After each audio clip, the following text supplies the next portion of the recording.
បាទនេះគឺជាដំណើរកំសាន្តទេសចរមកកាន់សហគមន៍អេកូទេសចរសម្រស់កោះហានហើយនេះគឺជាតំបន់ព្រៃលិចទឹកតំបន់ដីសើមទន្លេមេគង្គរ៉ាមសាមេគង្គលើនេះបាទនៅក្នុងផ្នែកមួយនៃកោះហានបាទនៅក្នុងឃុំកោះស្នែងស្រុកបរិយអូស្វាយ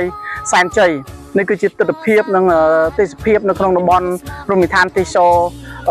សម្រស់កោះហានយើងនេះដែលគ្រប់គ្រងដោយសហគមន៍អេកូទេសចរបាទខ្ញុំសូមជម្រាបជូនថានេះគឺជាព្រឹត្តិការណ៍មួយបាទបន្ទាប់ពីយើងរៀបចំនៅព្រឹត្តិការណ៍កីឡាបាទបាល់ទាត់កាលពីថ្ងៃទី11បាទល្ងាចមិញនេះបាទឥឡូវយើងនឹងបាននៅដំណើរទស្សនកិច្ចរបស់ភ្ញៀវទេសចរបាទជាក្រុមតារាហើយនឹងថ្នាក់ដឹកនាំដើម្បីមកចូលរួមមកទស្សនានៅសហគមន៍បាទហើយនៅថ្ងៃទី7ខែមីនាឆ្នាំ2026នៅខាងមុខនេះយើងនឹងមានការរៀបចំនៅព្រឹត្តិការណ៍មួយថ្មីបន្ថែមទៀតសម្រាប់នៅក្នុងខេត្តស្ទឹងត្រែងបាទគឺដំណើរព្យុហយាត្រា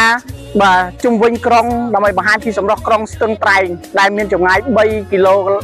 កន្លះបាទ3500ម៉ែត្រនេះបាទគឺចង់បង្ហាញពីសម្រស់ក្រុងស្ទឹងត្រែងក្នុងការដាក់ចេញនៅដើម្បីអបអរសាទរទិវាជាតិទីក្រុងស្អាតឆ្នាំ2026ស្ទឹងត្រែងលើសពីទន្លេលើសពីធម្មតា Beyond the river beyond the ordinary បាទហើយ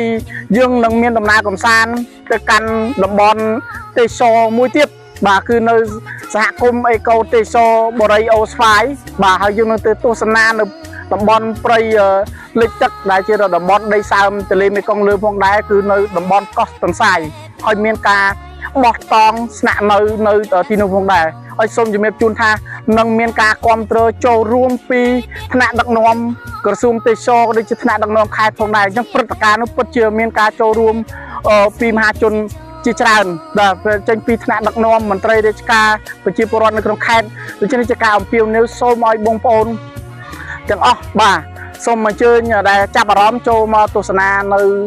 លេងកំសាន្តនៅក្នុងថ្ងៃទី7ខែមីនាឆ្នាំ2026ខាងមុខនេះចូលរួមនៅក្នុងព្រឹត្តិការណ៍ដើរចម្ងាយ3គីឡូ